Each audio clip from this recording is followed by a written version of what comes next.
السلام عليكم ورحمة الله تعالى وبركاته. إخواني، أحييكم بأطيب تحية الإسلام العظيم. السؤال المطروح: لماذا يشتم ويسب الأستاذ عبد الإله بن كيران؟ لما كل هذا السب؟ ولماذا كل هذا الشتم من طرف حثالة القوم؟ الحثالة من المتصهينين الذين في وسائل التواصل الاجتماعي وما أكثرهم يسبون الأستاذ عبد الإله بن كيران. أتعلمون لماذا؟ أتعلمون لماذا الأستاذ عبد الإله بن كيران يسب؟ بل وصلت الوقاحة بهذه الجرثومة إلى أن يصلوا إلى شتم أمه.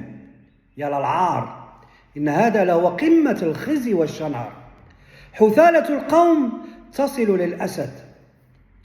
من هو عبد الإله بن كيران؟ عبد الإله بن كيران هو في القرن العشرين الذي ناضل من أجل تأسيس حزب إسلامي في المغرب.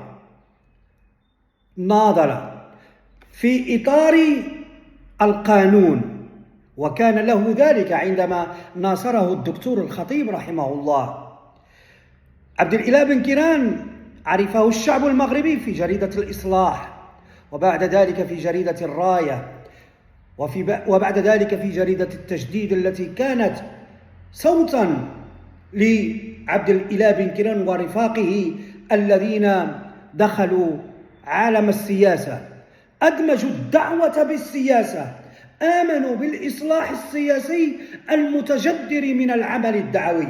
وهذا هو الذي يغضب حثالة القوم، هذا هو الذي يغضب هؤلاء القوم. وصلوا إلى شتم أمه